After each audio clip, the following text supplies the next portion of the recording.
The Big Issue. Breaking down the issues that matter. Hello, viewer. You're welcome to Leadership Podcast. It is yet another edition of The Big Issue. And of course, I hope you had a very wonderful weekend. Though it was a weekend of high-profile weddings, and I'm sure that you had a very wonderful time. And of course, as usual, with me here in the studio, our in-house analyst. Of course, they're here to actually take on the issue of the day, the way you will understand it. And of course, don't forget to join us through your comments, your contributions to this program.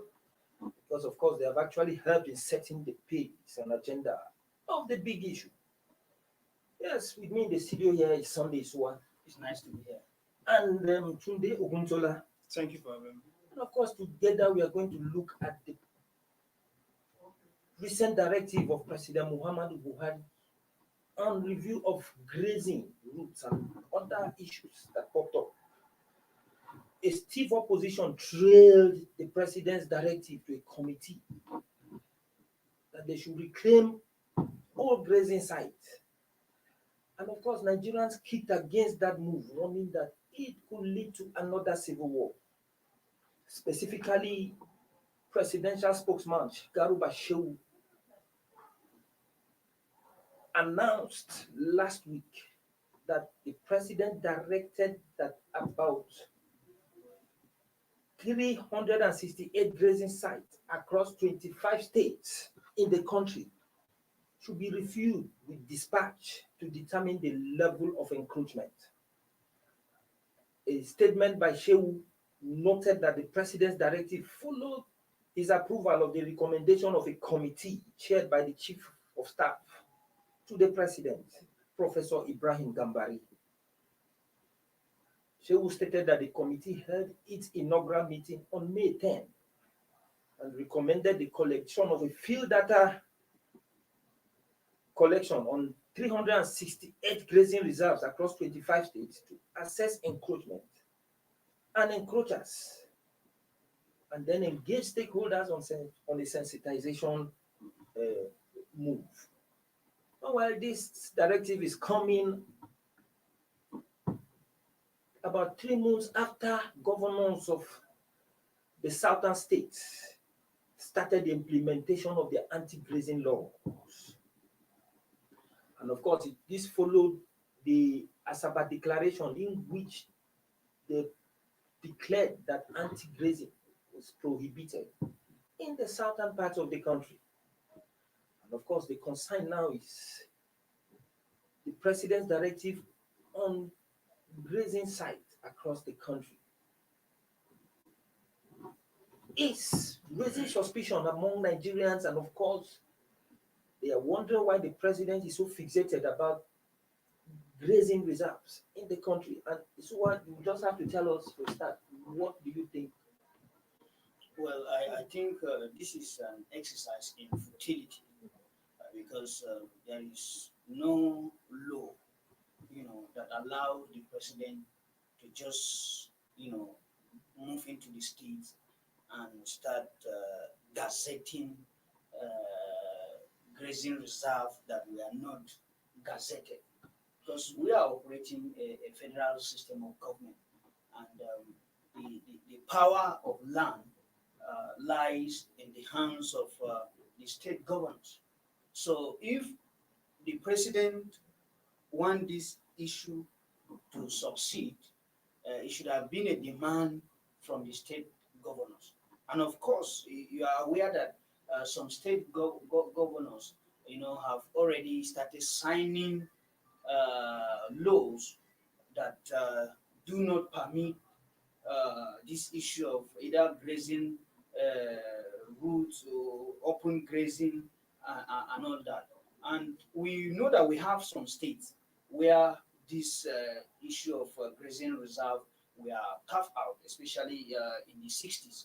And these states were just peculiar, or they were just, sited in the northern part of the country, because the northern laws at that time allow for the creation of grazing reserve, and such grazing reserve were created, and more states have been created even within the north, but the northern state does not have 25 states. So I wonder where the president get the number of those states, because even when this issue of grazing routes or grazing reserve were created, the northern state was not even up to 19 northern states, and we now have more states now that have their own laws, and Benue and Taraba have already signed laws, prohibiting open grazing. So for the president to now come up with a committee that will engage people in order to make sure that he gazettes the ungazetted grazing reserve, I think is unnecessary, because what Nigerians expect the president to do now is to see how they can solve this issue of killings. And whenever a killings happen, they will now say it's farmers, herders, clashes. I have oftentimes said that this thing is not about farmers, herders, clashes. Yes, we have issues with the farmers and the herders, but it has never deteriorated into the state that it is today. Some set of people, so terrorists, are just using this opportunity to go into communities, kill at will, and go. And you are tagging it farmers herder clashes. After the attacks or after the killings in a particular community, especially in the middle belt, you will still see farmers going to farm. You will still see herders grazing. So if it is farmers herders clashes, will there be such activity when there is a crisis? Well, it's what you said. What the government should be doing is to address killings. But if you ask the government now, they'll tell you that the idea of this review of grazing sites has to do with the fact that they are creating routes for herders, in not grazing routes for herders to avoid this clash with farmers. Well, Don't you think it is a way of avoiding the killings in the first place? No, it's not a way. It will just increase distrust among Nigerians, because what he is supposed to be doing, he's not doing it. That is the truth, because people expect that whenever these killings are happening, at least some people would have been arrested. But whenever such thing happen, it is the local people who go out to defend themselves. At the end of the day, they are arrested because they are not allowed to carry weapons, but the state have failed to protect them. Well, today you heard Sunday, so what he's about to say. But how do you situate this directive by the president in the light of the fact that southern governors had banned open grazing in their Asaba declaration? Thank you very much. For the purpose of our viewers out there, I would just like to share an insight on what grazing reserves actually means in the first place. It's like grazing reserves are created for purposeful and a willful practice to ensure that livestock are developed in a very given geographical location. Now, the whole concept of grazing reserve started in 1950. You understand, aimed at pastoral development. It was subsequently enacted by Northern Assembly in 1965, which now became law. So, going forward, this practice has been done in the north over the years, but at the moment, owing to the fact climatic change and everything, all those places that were earlier cited for grazing reserves are more sand now at the moment. You can barely see grass in these places. You understand? So this had led to a southern moves. The trajectory movements now go to the south, where they can get better feed for their livestock. You understand? So that's one more reason why most people now, despite having Fulani are basically in the north, but they tend to more feed their cattle mostly from the south. You understand? So this movement has created issues, clashes, farmers elders clashes, owing to the fact you can barely see, I can stand boldly and say now, you can barely see any cattle or cow in the society that is not well fed. All the cow have been seen within this period, they are all well fed. And what are they feeding on? They are actually feeding on people's crops. You understand me? They are feeding on people's crops. And this has, over the years, aggravated violence, killings, distrust amongst Nigerians, and especially the farmers and the pastoral Fulanis. You understand me?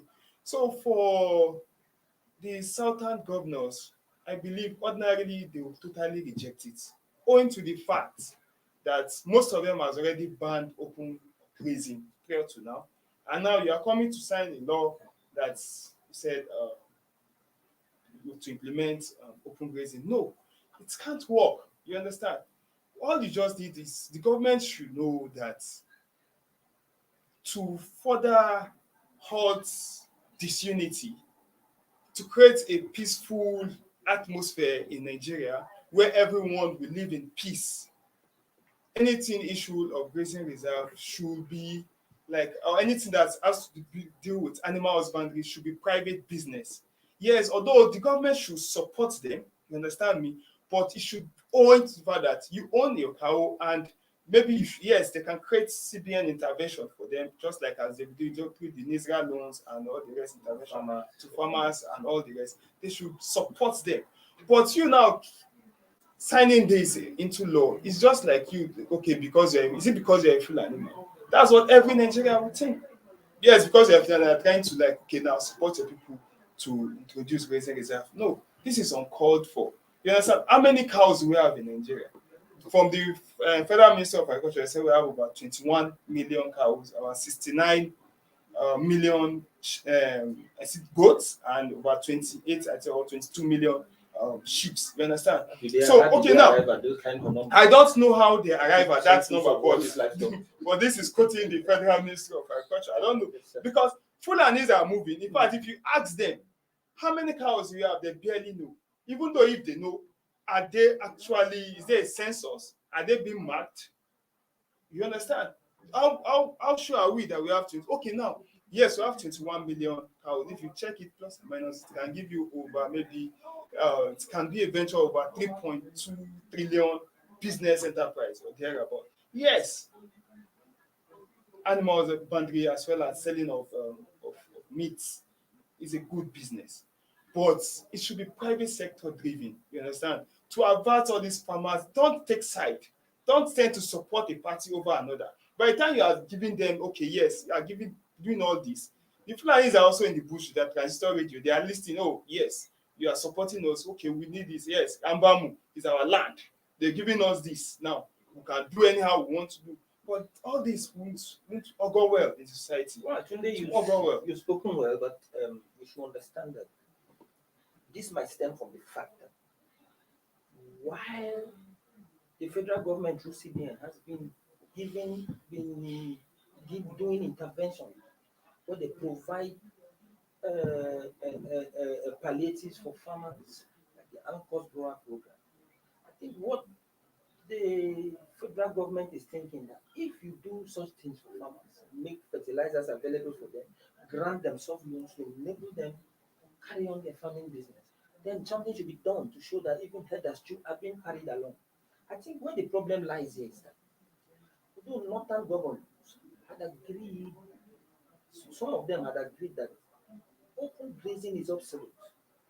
But where the problem lies here is that from the outcry, the outburst, there is still opposition that trails the president's directive on review of grazing sites, especially Governor SANWO-OLU of Benue State, the governor of one of the flashpoint states where herders farmers clashes always occur.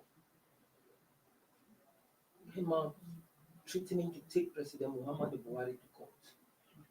So where the problem for me lies is that it's like the president does not seem to be carrying the governors along in this review of grazing sites. What do you think about that? For Governor SANWO-OLU to say that is, I think is something ordinarily we want to do, owing to the fact that nobody will want to see this ancestral home for another person. This even look at the trends of intercommunal clashes. What's the reason why they even created boundary commission to help settle disputes within communities? Now you are coming to say that yes, Benue people, the thief, the Egedes, the Domas, they are not Fulanis. Even though I believe they are Fulani settlements in Benue State, but they will not want to cede a large part of the land. And I think SANWO-OLU is one of the first states that have also passed the law against open grazing. So for the government, for the president to do this, of course, he would drag the federal government to court. He won't accept it. And I think they would drag this till 2023 when Buhari will leave government. Well, okay, before we continue, let's just quickly take a short break and do some kind of tutorials. We'll be back shortly.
The Big Issue.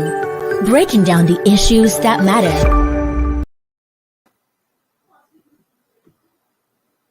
Welcome back to Leadership Podcast. And of course, we are into the big issue. And the big issue of the day is the outrage trailing President Buhari's directive on review of grazing reserves. The question, yearning for answers on the lead of Nigeria, is why has the federal government continued to tinker with the unpopular policy by frantically repackaging the failed 2017 rural grazing area, that is RUGA policy, and then bringing it back through the back door. Today,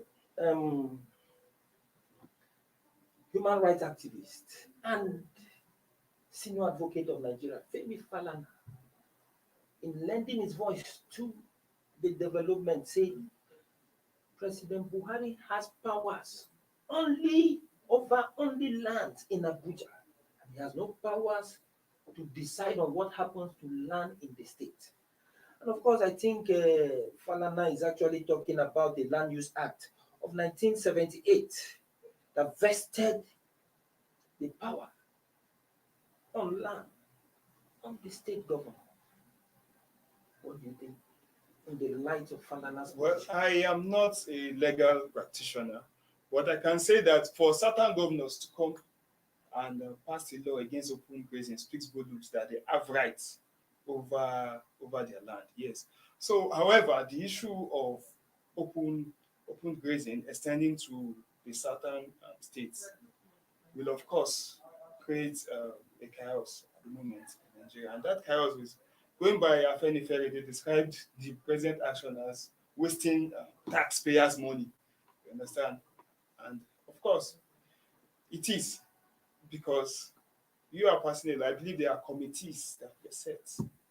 There are different acts that took place before signing such law. So, for Femfire to say that he has right over Abuja, well, I'm not a legal practitioner. I cannot Well, of add course, to that. why Sir Falana would have said that is that the average trading it, Benue State governors and some other groups are threatening to go to court.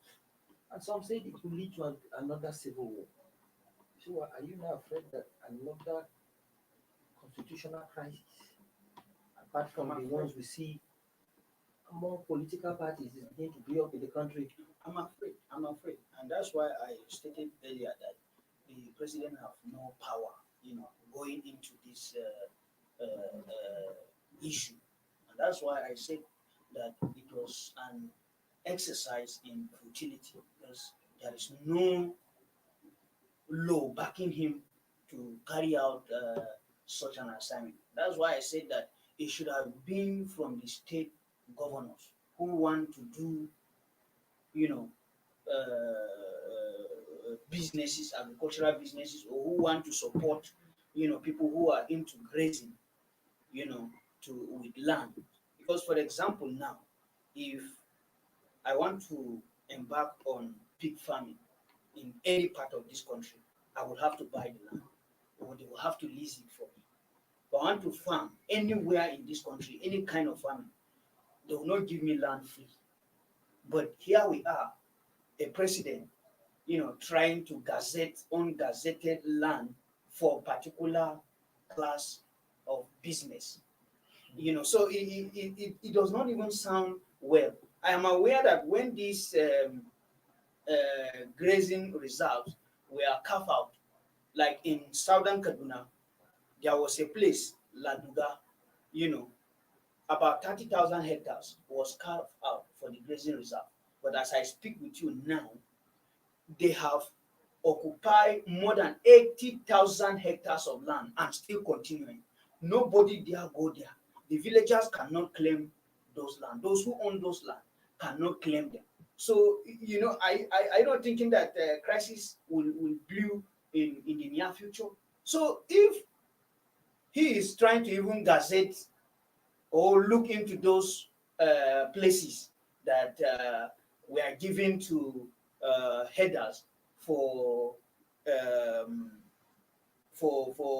grazing, and what will the committee do in this kind of situation? Would they now reduce the land from 30,000 from 80 something thousand hectares to 30,000? And definitely these issues may likely cause some kind of crisis from either way. So we have to manage this situation very well, because if we fail to handle this, we are just compounding issues. We are faced with so many security challenges, and for the president to come up with this kind of policy, even setting up a committee. In fact, from the committee setup, people are saying that is one-sided. If you look at the formation of the committee, it's one-sided. It's one-sided. How one-sided? Yes, because it's only the governor of Ebonyi State and the deputy chief of staff to the president that are from The southern part of the country. the southern part of the country. All the people here, almost all of them, they are Fulanis. So how will you, How many? Sorry to cut you did short. you- How many governors are in that committee? well, I can't count, but many of them are ministers. We have ministers. Yes, and most of these I think ministers, we have 2 governors or so, if I might not be mistaken. But perhaps don't you think that the idea of the Bonny State governor, who is the chairman of Southeast Governors Forum, is there because he's representing the governors of the Southeast? Well, even putting the Ebonyi State governor there, to me, is even uncalled for, because the grazing reserves did not cover part of the Southeast. Well, this brings me because this North Central this issue. Sorry, now, Yeah. this brings me to a point. You say that the governor of the Ebonyi State has nothing to do in that committee. But don't forget that we are talking of 25 states here. Take the 19 states of the north away. Yes. That means there is additional 6 states from the south. That we don't even So know. how could you guarantee that? No, we don't know the state. So maybe the proposed state that the National Assembly have sent to INEC to carry out a referendum, whether in the north they will now increase it to 25, or or they are just trying to bring up such state into it. But honestly, we have only 19 northern states, and if you are going by that number, when this grazing reserve and grazing routes were created, in the state we are not even up to 19. So how are we having 25 states now? And they could not even disclose the names of the states. So you can see that everything is being done in secrecy, and it will be difficult for Nigerians to accept this kind of committee report. Well, just like I said earlier, the northern governors, some of them have said that they've agreed that open grazing is obsolete. And of course, another concern is that there is a lot of secrecy in the operation of the setting up of this committee. Because if not, they would have actually made known the number, the 25 states they're talking about here. Don't you think the committee would have done well in listing these states, so that at the end of the day, each state that has issues with a review of that grazing reserve will have something to say? Well, they've not listed the states yet. Autumn is already raising around already. That is the point. You understand? It's part of the Because north. it feels like- No, it's part of the So- there's north. no way Benue will not be part of Yeah. it. So if other states should Don't do, forget that you Benue should is- expect more issues, more cases. Don't forget that You Benue is a understand? flashpoint. Yes, When you talk of head dance farmers clashes, it's associated with Benue State. yes. Just like some other states, like Plateau State. Well, when you talk about Benin now that has been affected by famine, at least at this moment, I need to commiserate to them because they've really lost their citizens there, which is very bad. But you now still insisting on this open grazing reserve, which has been rejected by all, shows that maybe perhaps Buhari is a president for the Fulanis as Nigeria. So you confirm that, and perhaps maybe those in the committee want to actually romance him and make him feel important. And say, oh, since we are there, we are the committee members. Let's do what will favor Buhari as a Fulani man as well as his kinsmen. Ranching should be the way out, and it should be a private business. You understand me? Not working about, say, the grazing routes, grazing reserves, creating. No, you have 100 cows. Okay, for instance, now if I should have 100 goats now, will they give me land in Kaduna? So will you give me a land in Kaduna? You have to buy. I have to buy. The same way, everybody who have a cow should buy a land. Our government should support them, not imposing. The word English here, either grazing reserve or is imposing. You are imposing that they should cede part of a land to the Fulanis. And of course, everybody understand what it takes when you give a Fulani land. They know what will in turn us out of it. They will not want to go. Well, So, of course, to be rejected. So most Nigerians they are wondering why the president is so fixated on grazing reserves in the 21st century, where most countries are talking about ranching. Why is the president more interested in? Well, to him, maybe he thinks it will bring about peace, because the wrong narrative that they have gotten concerning this killing going on is that it's a clash between farmers and herders. And it is a wrong narrative. In some communities where you will see herders are not even up to 2 hot, they are there peacefully. But the people of the community who have more than 100 houses, gunmen will come burn those houses. They will not touch headers. So you can see the issue. And the people in that community, they will never go and attack those headers because they don't know people who came to kill them. And of course, where you will see the complicity is that sometimes if they want to attack a community, those headers that they have been living together, they will go. They will leave. And a day after they leave, you will see that they will attack that community. And those communities where villagers have run away, the headers they are living there comfortably without fear of anything. So it's very clear. And somebody said that Buhari is the patron of the Fulanis in West Africa. I'm yet to confirm that. But from the way he is going, I think he needs to look inward and make sure that what he do is based on the constitution and what will bring peace and prosperity to Nigeria. Yes, but thank God you just admitted here that I think the president's directive could not be unconnected with the fact that he is trying to look for ways to address these farmer headers clashes. And of course, in as much as he is passionate about ending that crisis, it seems that he is taking a move that does not go well with most of the governors, because open grazing have been banned. So what do you think would be the solution? The solution is that the president should ensure that there is security in the country.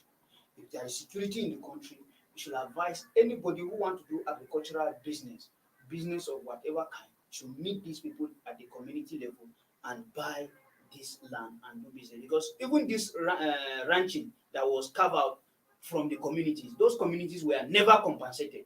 So if those communities begin to say, okay, compensate us for our land, what will happen? So the president should ensure that there is peace and ensure that people who want to do businesses of whatever kind, they have the conducive atmosphere to carry out their businesses. And Tunde, what would be your own advice to the government? Well, as a pastoralist, which the president is also one, anything that has to do with animal husbandry should be private business. You see it as a private business, not joining people together. And I say joining people, trying to send your people to the south to get more lands for yourself. No, you should, in line with global best practice, please practice ranching, which is the best and the way forward. Buy lands for people. Okay, viewer, that's the much we can take for today's edition of The Big Issue. Join us tomorrow, same time, for another edition of this program. For now, we say it's goodbye.